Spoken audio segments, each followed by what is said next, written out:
I'll try to squeeze in a bit. I've less time, so I still hope that my story has head and tail.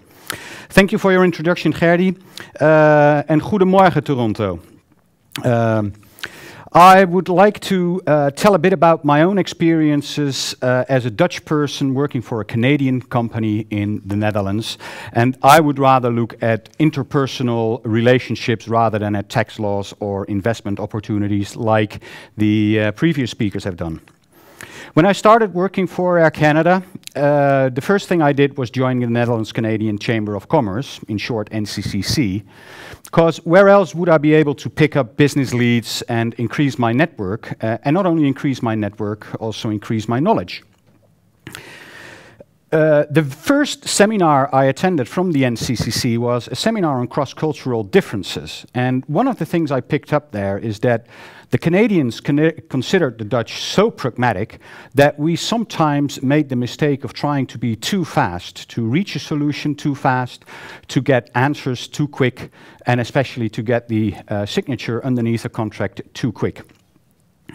And as Dutch people, we do boast about our way of doing business, being very straightforward, down to earth, with nothing more than a ham and cheese sandwich and a glass of milk for a business lunch.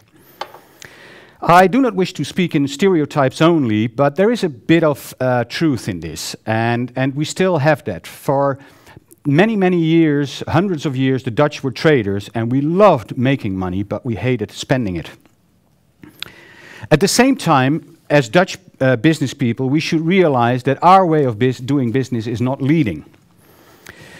We have to invest also in getting to know the cultural background of our counterparts, in this case, Canadians. Now, all that I've said so far seems pretty down to earth and logical, but let me ask you an honest question.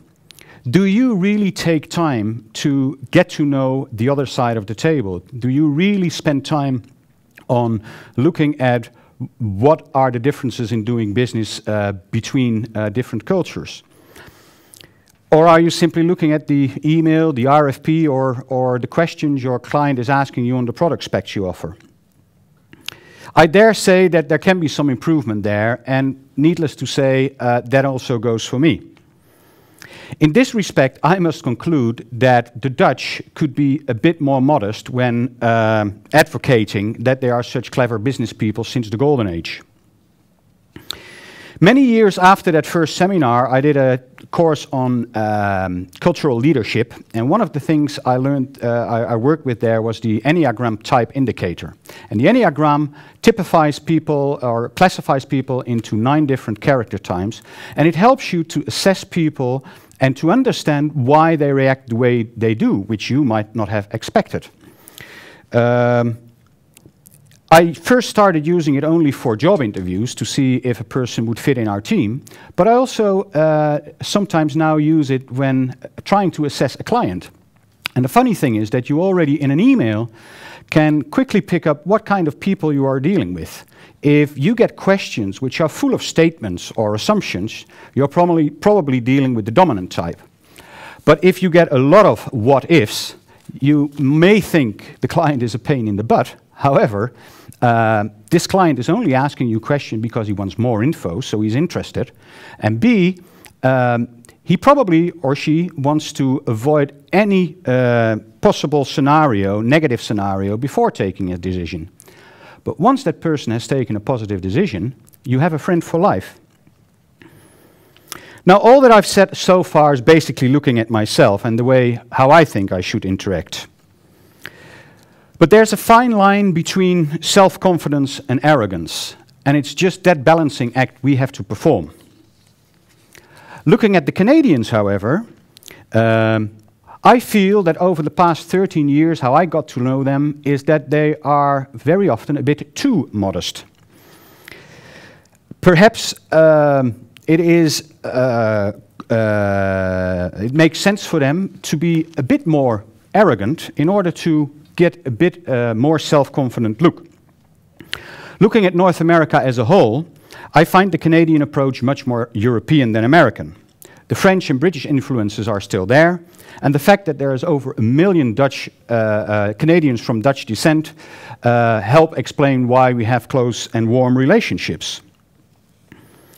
But naturally, there are differences between the Dutch and the Canadians. And when I talked about the Dutch being overconfident and saying that the Canadians were a bit too modest, I think that we should try to help each other in finding that right balance and do that balancing act. We can say that Canada is a leader in innovation, with large research centers in, for instance, Kitchener-Waterloo, where the NCCC jointly organizes a trade mission to in May. And speaking about Waterloo, why is it that I have to keep explaining to my friends that this piece of machinery actually comes from Canada and not from Silicon Valley? In the annual marketing plan I have to submit for Air Canada, there's always a fixed chapter called Leverage the Leaf, the maple leaf. The maple leaf. No, it's, I'm sorry, I'm mixed up now, I think. We, as a national airline of Canada, are proud that we have the maple leaf in our logo, and that we convey the message that Canada is a destination to be proud of, to promote. It is my strong belief in general that the Canadians could do more to showcase the successes of Canada, both as a country and a business society.